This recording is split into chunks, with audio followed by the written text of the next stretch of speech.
खूप सारे विद्यार्थी मला विचारतात की नीट जेईईची तयारी करण्यासाठी लातूरला येणं गरजेचंच आहे का? ट्युशन म्हणजे कुठल्या क्लासला ॲडमिशन घ्यायचं, कुठल्या क्लासला घ्यायचं नाही.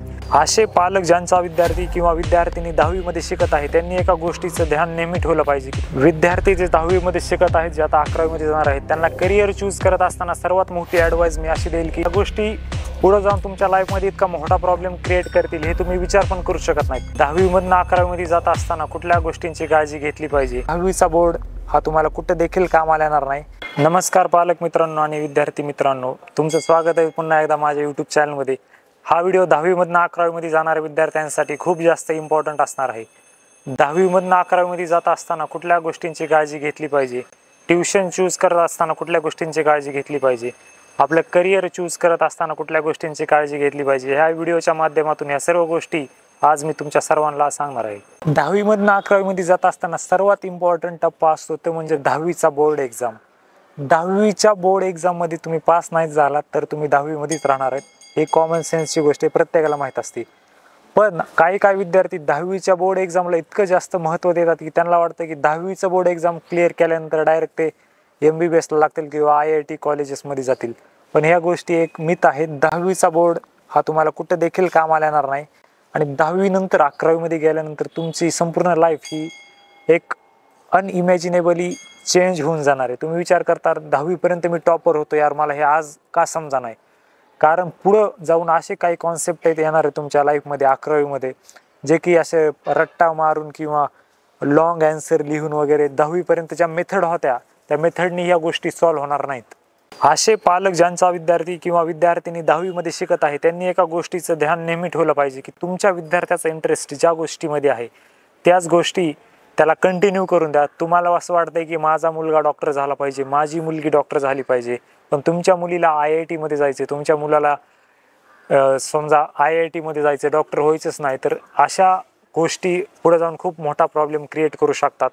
त्या विद्यार्थ्याचा इंटरेस्ट जर त्या नीटमध्ये किंवा MBBS मध्ये नसेल तर तो विद्यार्थी 11वी मध्ये तर चांगला अभ्यास करेल, पण 12वी मध्ये जाईपर्यंत तो विद्यार्थ्यांचं म्हणजे करिअर धोक्यामध्ये येण्याची शक्यता खूप जास्त आहे.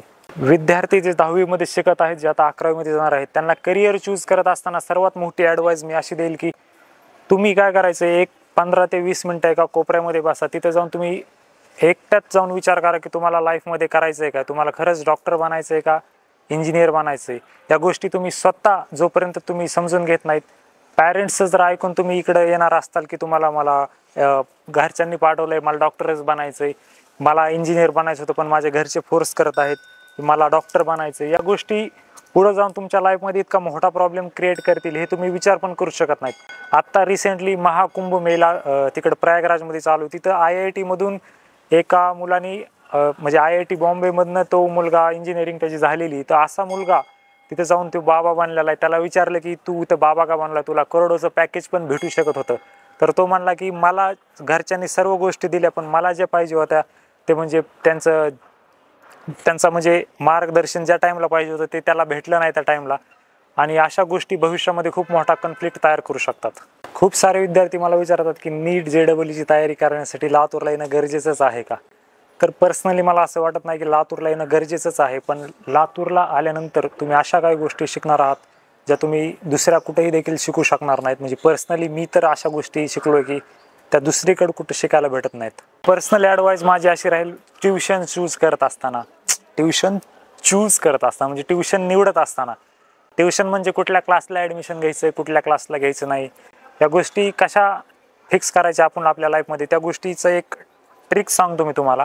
जसं तुमचं बोर्डचा एक्झाम होईल तसं कुठं फॅमिली ट्रिपला वगैरे झाल्यानंतर, तुमचा सर्व पर्सनल टाईम स्पेंड झाल्यानंतर हिथंच जेव्हा तुम्हाला यायचं आहे ना, फॉर एक्झाम्पल तुम्हाला 1 फेब्रुवारीला यायचं आहे, तर माझी ॲडवाइस अशी राहील की तुम्ही 20 जानेवारीलाच लातूरमध्ये या.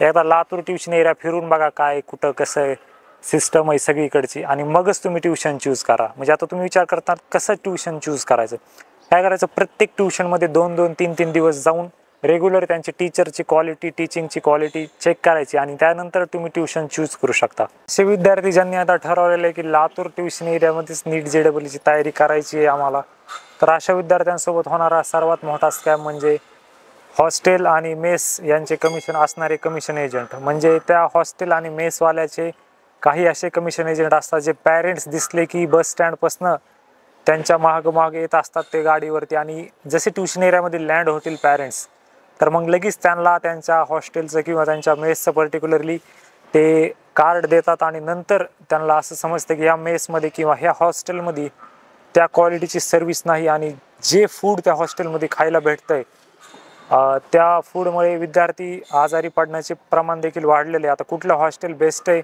हे कसं निवडायचं ह्याच्यामध्ये खूप जास्त रिस्क आहे, कारण आजकाल पाहायला गेलं की विद्यार्थ्यांकडनं 6 महिन्याची फी ते ॲडव्हान्समध्ये घेतात तरच ॲडमिशन देतात. तर मला असं वाटतं की तुम्ही त्या हॉस्टेलची मेस एकदा स्वतः चेक केली पाहिजे खाऊन, हॉस्टेलच्या रूम्स वॉशरूम सर्व गोष्टी चेक करूनच मग तुम्ही ते हॉस्टेल फायनल केलं पाहिजे. आता व्हिडिओचा सर्वात इम्पॉर्टंट भाग म्हणजे ट्युशन एरियामध्ये असणारे डिस्ट्रॅक्शन्स. इथं बनणारे मित्र हे खूप जास्त खतरनाक असू शकतात तुमच्या करिअरसाठी. 10वीपर्यंतचे आत्तापर्यंतचे मित्र तुम्हाला असं वाटत असेल की यार ते खूप जास्त टुकार होते, आपण खूप जास्त इनोसंट होतो एक्सेट्रा एक्सेट्रा, बट तुम्हाला सर्वात मोठा धक्का त्यावेळेस भेटेल की तुम्हाला अशा गोष्टी समजतील की ट्युशन एरिया लातूरमध्ये ज्या प्रकारचे मित्र बनणारे तुमचे, जर ते कंपनी तुम्हाला चांगली भेटली नाही तर तुमचा करिअर खूप जास्त धोक्यामध्ये येणार आहे. चांगले मित्र कसे बनवायचे याच्यावरती देखील मी एक स्पेशल व्हिडिओ बनवलेला आहे यूट्यूबवरती, तो जाऊन तुम्ही नक्की पहा. Thank you so much for watching this video. अशा प्रकारच्या व्हिडिओसाठी यूट्यूब चॅनलला सबस्क्राईब करा, आणि तुम्हाला कसला देखील डाऊट असेल तर कमेंट्समध्ये तुम्ही नक्की विचारू शकता.